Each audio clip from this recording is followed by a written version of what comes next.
Hello students, welcome back to Priyanka Career Hub. My name is Priyanka Punjabi. I am UGC NET qualified with 98 percentile in Labor Welfare Code 55 HRM. And friends, आज हम discuss करने वाले हैं expected MCQ series का जो है next री exam जो आपका होने वाला है उसके लिए एक्सपेक्टेड एमसीक्यू सीरीज हम डिस्कस करेंगे। अगर आपने अभी तक चैनल को सब्सक्राइब नहीं किया है तो चैनल को सब्सक्राइब कर लीजिए ताकि आगे आने वाले वीडियोस की नोटिफिकेशन आपको टाइम टू टाइम मिल जाए। तो उसी एंथुसियाज्म के साथ में उसी जील के साथ में हम आगे बढ़ते हैं और आपके री एग्जाम के लिए जो है प्रिपरेशन स्टार्ट करते हैं। So let us discuss question number 1।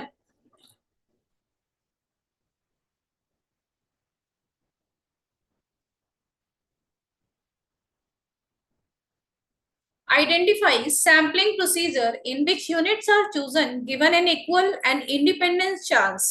ये आपका जून 2024 का जो एग्जाम हुआ था 18 जून को, उसमें ये क्वेश्चन पूछा गया था आपसे कि which sampling method is equal chance.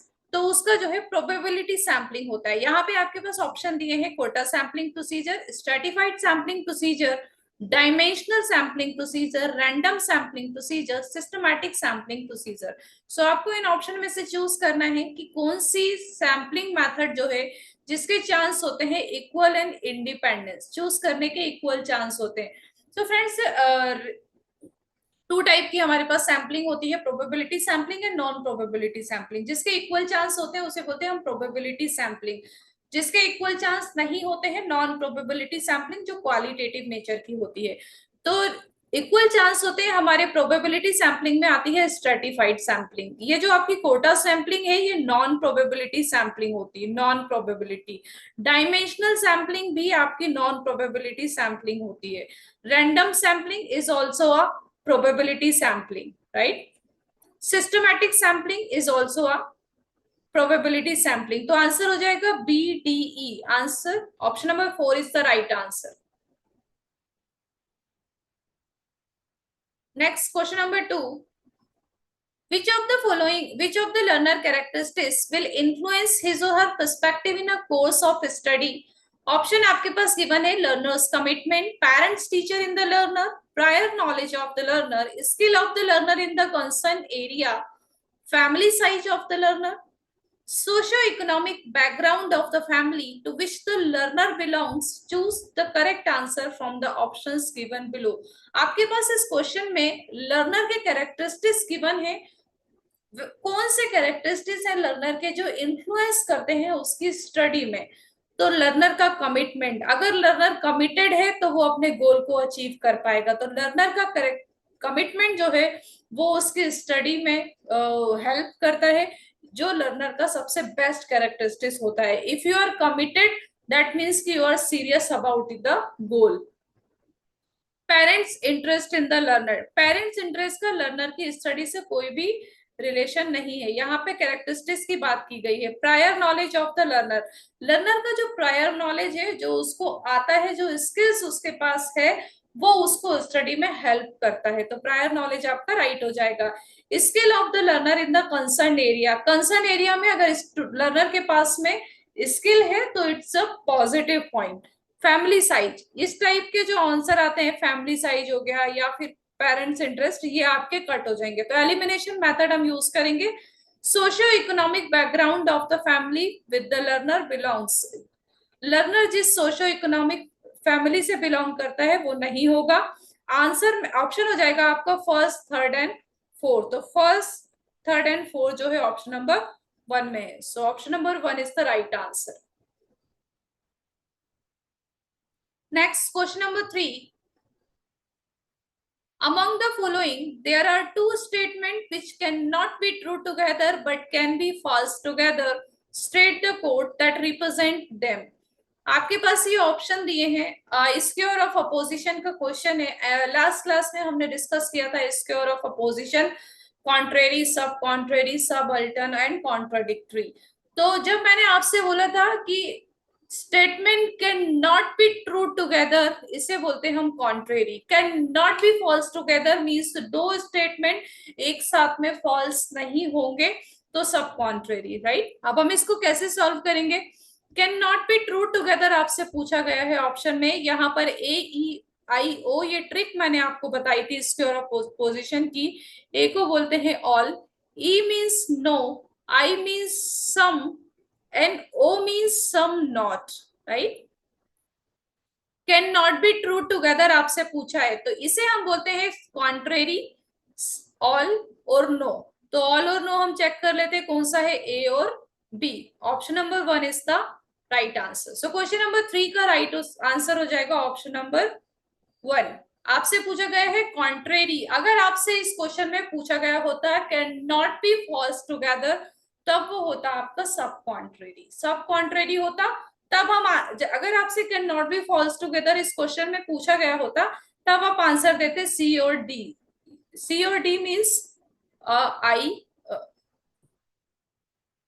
O, right, I O, some and some not, यानी कि दोनों एक साथ कभी भी फॉल्स नहीं हो सकते। अगर एक फॉल्स होगा तो एक ट्रू होगा, राइट, एक ट्रू होगा तो एक फॉल्स होगा। Can not be true together means दोनों स्टेटमेंट एक साथ में कभी भी ट्रू नहीं हो सकते हैं।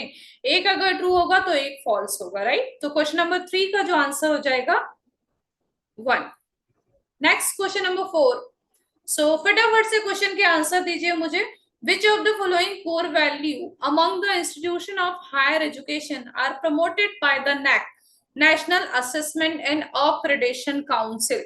ऑप्शन आपके पास गिवन है contributing to national development, fostering global competency among students and teachers. Option number C, inculcating a value system among students and teachers. Option number D, promoting the optimum utilization of the infrastructure.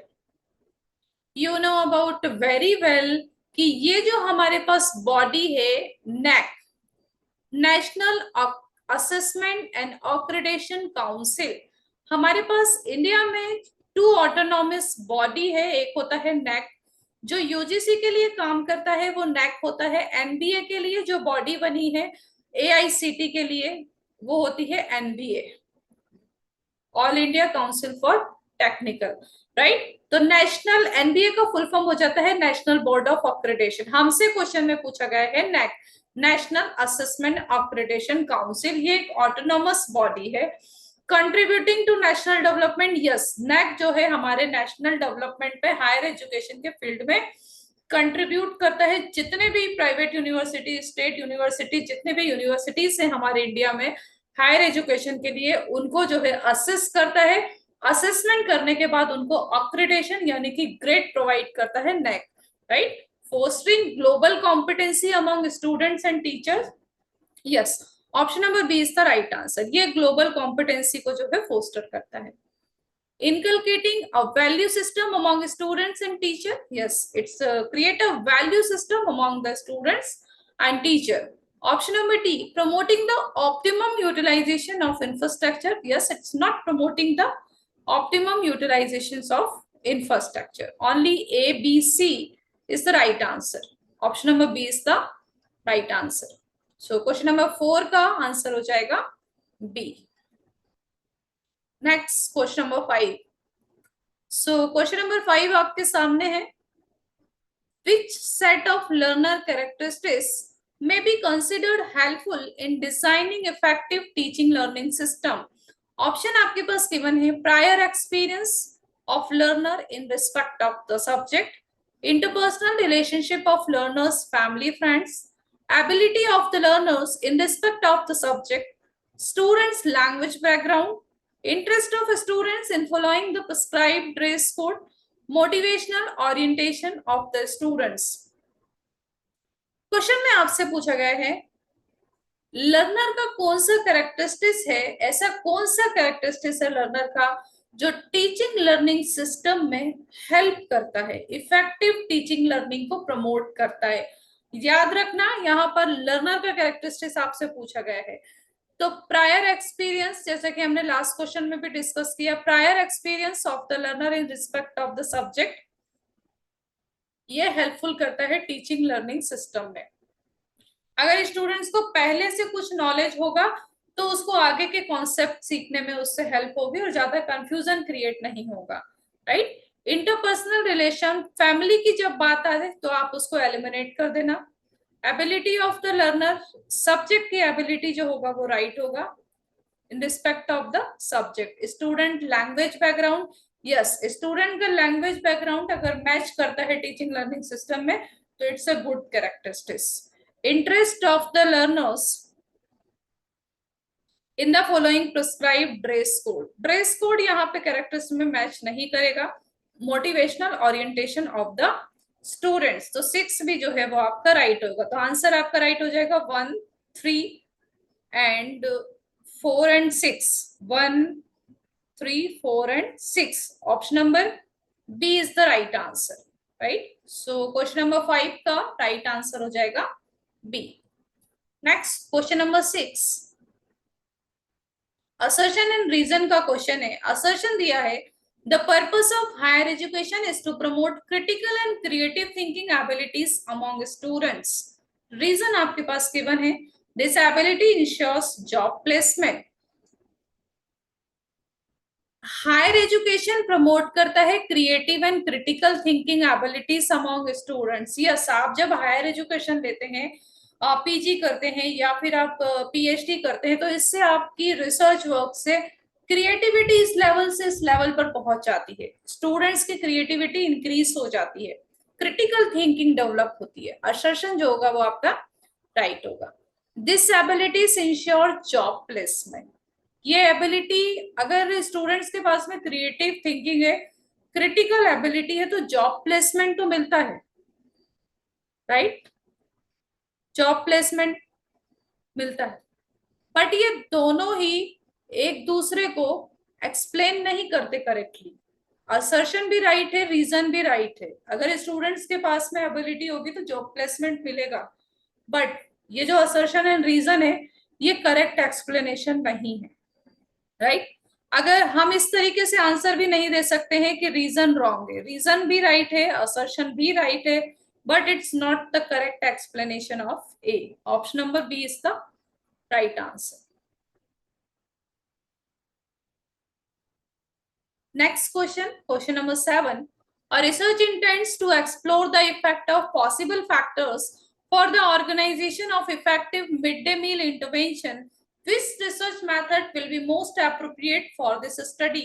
Option number A, historical method. Option number B, descriptive survey method. Option number C, experimental method. And option number D, ex post facto method. Question में आपसे पूछा गया है कौन सी research method है जो explore करती है mid day meal intervention. Mid day meal एक स्कीम है जिसमें जो है स्कूल के बच्चों को जो है free of cost meal provide किया जाता है। अब वो मिड डे मील जो होता है, मिड डे मील योजना के तहत स्टूडेंट्स ने फूड जो है वो कंज्यूम कर लिया, उन्होंने जो है वो खा लिया। अब उसके बाद हम ये एक्सप्लोर करना चाहते हैं कि उसके क्या इफेक्ट हुए। तो मीन्स आफ्टर द इंसिडेंट, कुछ इंसिडेंट होने के बाद अगर हम उन चीजों को एक्सप्लोर करते हैं आफ्टर द इंसिडेंट, उसे हम बोलते हैं ex post facto method. Mid day meal intervention means हम किसी चीज का इफेक्ट चेक करना चाहते हैं जब वो चीज हो चुकी है, after the incident, after the incident, that is called as a ex post facto method.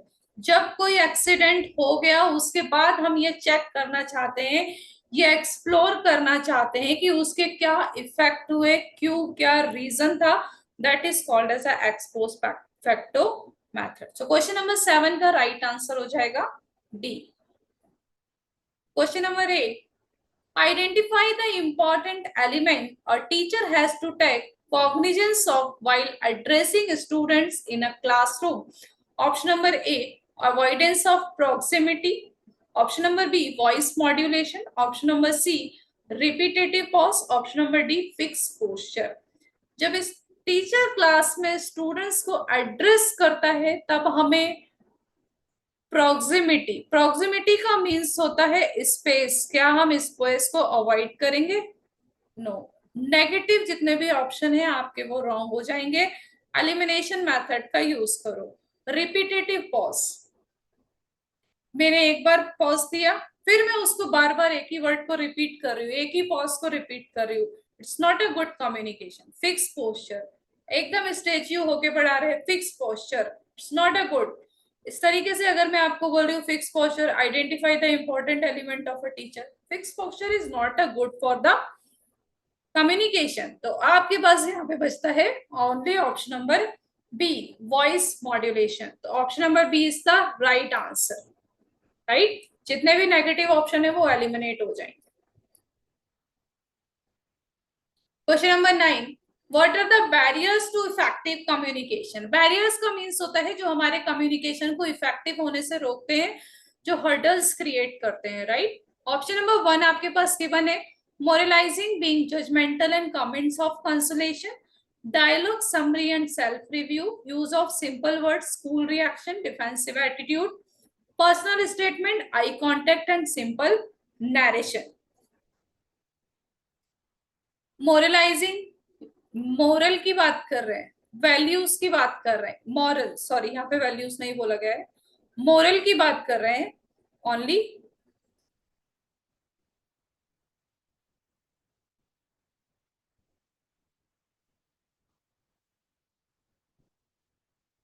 Right, हम यहाँ पे मोरल की बात कर रहे हैं, जजमेंट की, अपने अकॉर्डिंग कोई भी जजमेंट लगा रहे हैं, तो ये हमारे कम्युनिकेशन को इफेक्टिव नहीं बनाता है. It's a ineffective communication.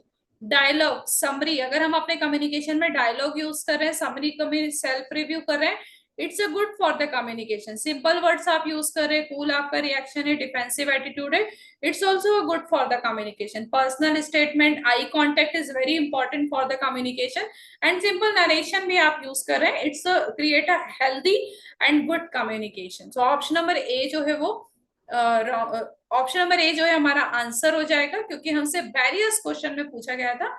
Judgement, अगर हम किसी को बिना देखे, बिना किसी भी टाइप का अगर जजमेंट कर रहे हैं, तो ये हमारे कम्युनिकेशन में बैरियर्स क्रिएट करता है. Question number 10, okay, read it carefully. Question number 10, select the code which is not correct in the context of deductive argument with two premises. Option आपके पास गिवन है, an argument with one true premises, one false premises and a false conclusion may be valid. An argument with two premises and false conclusion may be valid. An argument with one premises, one false premises and a false conclusion may be valid. An argument with two false premises and a false conclusion may be valid. So option जो है आपका कौन सा right हो जाएगा, यहाँ पर हम जो है चेक करते हैं. N argument with deductive argument, deductive arguments में जो है आपके पास टू प्रोमाइसेस होते हैं. राइट, प्रोमाइस होते हैं आपके पास प्रोपोजिशन, या तो वो वैलिड होते हैं या इनवैलिड होते हैं. आर्ग्यूमेंट जिसको हम बोलते हैं, वन, अगर आपके पास यहाँ पे टू प्रोमाइसेस है, वन और two, for example all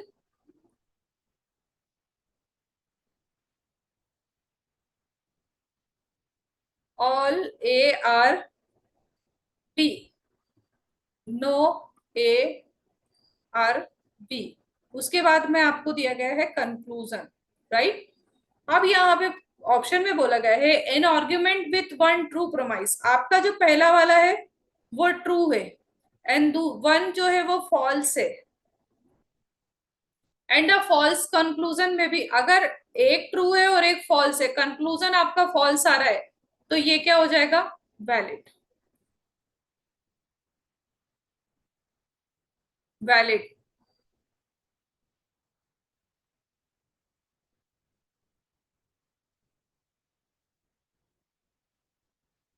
right, हो जाएगा. आर्ग्यूमेंट्स में टू प्रोमाइसेस आपके पास दिए हैं, एक ट्रू है एक फॉल्स है. अगर कंक्लूजन फॉल्स है तो वो वैलिड हो जाएगा.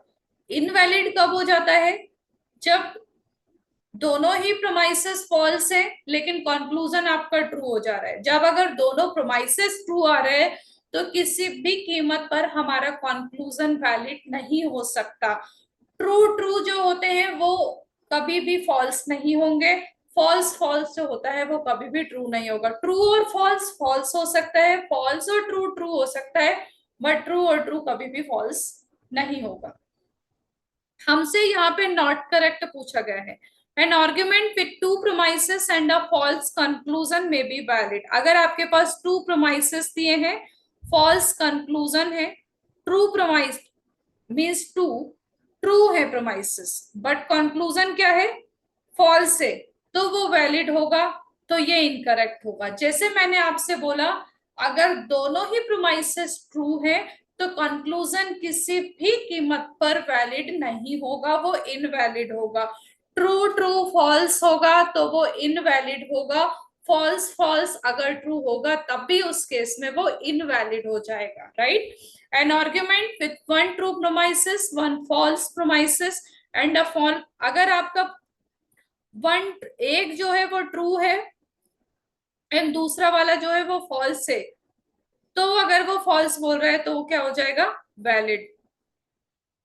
N argument with two false promises and a false conclusion, आपको सिर्फ बस इतना ध्यान में रखना है कि अगर दोनों ही प्रोमाइसेस ट्रू है, कंक्लूजन फॉल्स है, तो वो इनवैलिड हो जाएगा। ट्रू ट्रू फॉल्स कभी नहीं हो सकते, फॉल्स फॉल्स ट्रू कभी नहीं हो सकते। तो यहाँ पर क्वेश्चन नंबर 10 का जो आंसर हो जाएगा ऑप्शन नंबर बी, जो कि करेक्ट नहीं है।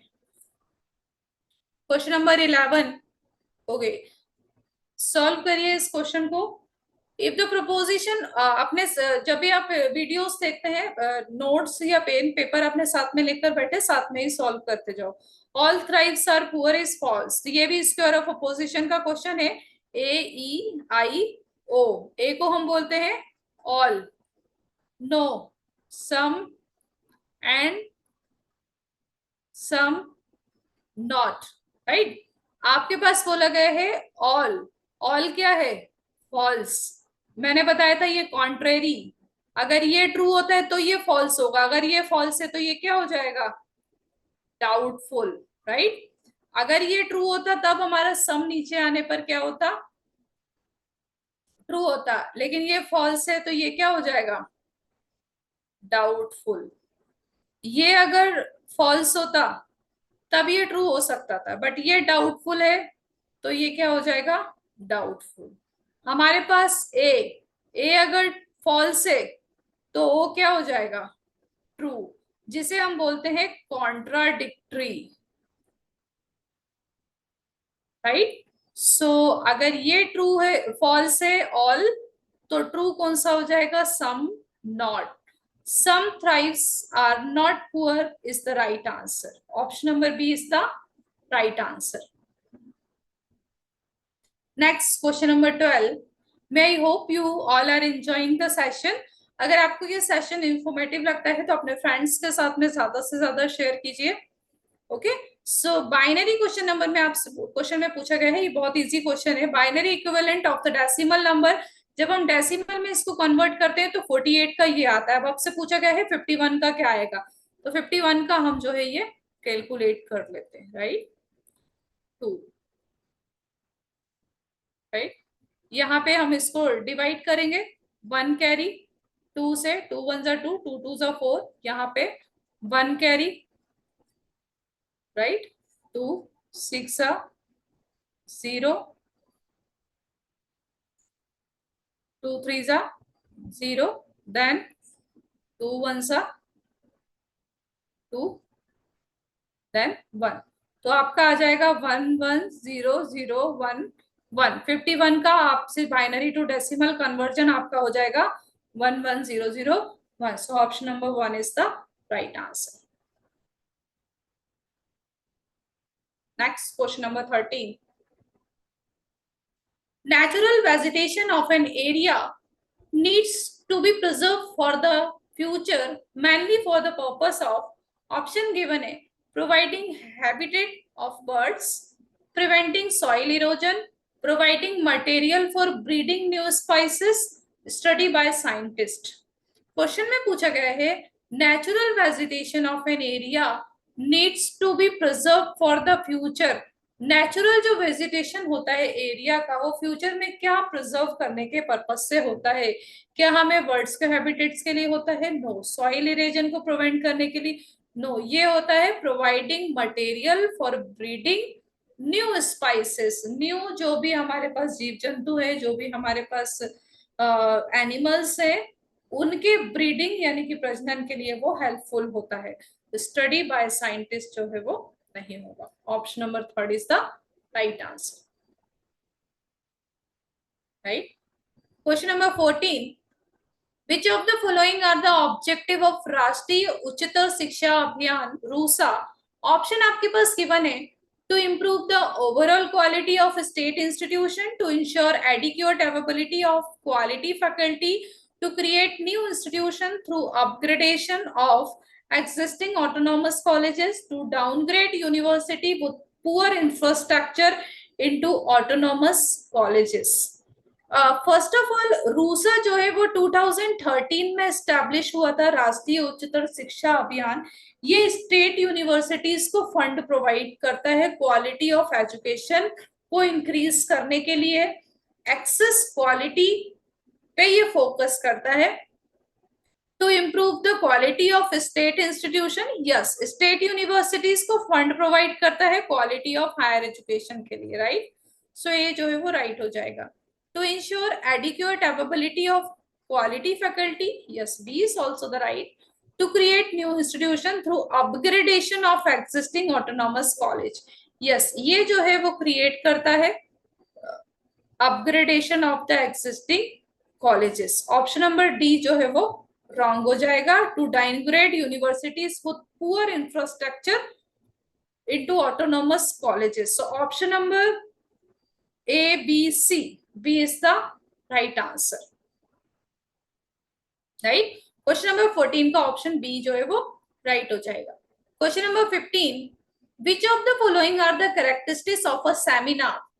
It is a form of academic instructions. It involves questioning, discussion and debates.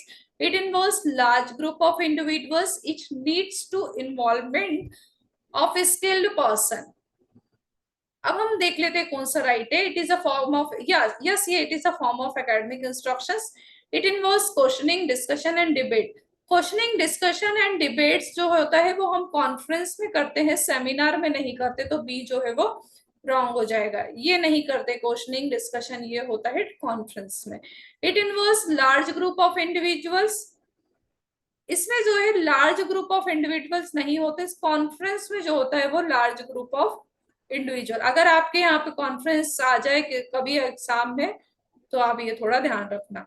इसमें स्किल्ड पर्सन की रिक्वायरमेंट होती है, यस, यहाँ पे जो है स्किल्ड पर्सन की रिक्वायरमेंट्स होती है। तो ऑप्शन आपके कौन से राइट हो जाएंगे? ए, बी,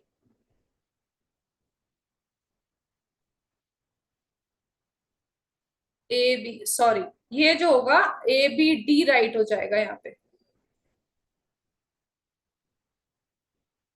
ए बी डी जो है वो राइट हो जाएगा। यहाँ पे क्वेश्चनिंग, डिस्कशन एंड डिबेट आपसे बोला गया है, तो इसलिए जो है वो राइट हो जाएगा। ऑप्शन नंबर, क्वेश्चन नंबर 15 का जो राइट आंसर होगा वो होगा ए बी डी, राइट।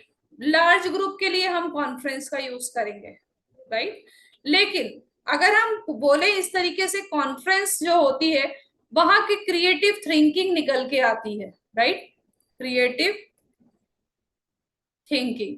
तो फॉर एग्जाम्पल यहाँ पे कॉन्फ्रेंस हो रही है, तो सबसे ज्यादा कॉन्फ्रेंस, अगर आपसे, वैसे तो कॉन्फ्रेंस में क्वेश्चन डिस्कशन सबसे ज्यादा होते हैं, सेमिनार में उस लेवल पे नहीं होते जितने कॉन्फ्रेंस में होते हैं। लेकिन यहाँ पे हमारे पास दो ऑप्शन गिवन है। अगर हम यहाँ पे बात करते ए और सी की, ए और डी की, तो ए और डी तो आपके पास ऑप्शन में है ही नहीं, इसीलिए हम बी को भी आंसर में दे दिया गया है। तो यहाँ पे हो जाएगा ए, बी और D, right. Option number D is the right answer. United Nations Environmental Program was the result of deliberation held during correct Earth Summit Rio de Janeiro 1992, Human Environmental Conference at Stockholm in 1972, Kyoto Protocol 1997 and Montreal protocol 1987। यूएनएपी जो आपका हुआ था वो हुआ था human environmental conference, जो कि Stockholm में ये कन्वेंशन हुई थी 1972 में, right. United Nation environmental program जो किसका डिलिब्रेशन होता है during the Stockholm convention 1972. Option number B is the right answer. Right. So ये आपके पास जो नोट्स है वो टेलीग्राम ग्रुप पे मैं शेयर कर दूंगी, तो एक बार आप इसको रीड कर लीजिएगा. क्योटो प्रोटोकॉल जो हुआ था 1997 में हुआ था. जो लैंडमार्क एग्रीमेंट है अर्थ समिट में, ये 1992 में हुआ था. राइट. सुमित रियो सुमित जो हुआ था रियो डी जेनेरियो में हुआ था. राइट. यूएनसीडी हुआ था, इसमें यूनाइटेड नेशन कॉन्फ्रेंस ऑन, अगर आपसे क्वेश्चन में पूछा गया जाए कि United nation conference on environment and development, ये हुआ था रियो समिट में. राइट. इसका जो एजेंडा था एजेंडा 21 रिप्लेस किया था 2030 एजेंडा लाया गया. इन 2015 सम ये एजेंडा लाया गया. लीगली बाइंडिंग एग्रीमेंट है रियो समिट. एक पेरिस एग्रीमेंट है. राइट. जो एवरी 5 ईयर में जो है इसकी मीटिंग होती है. एग्रीमेंट होता है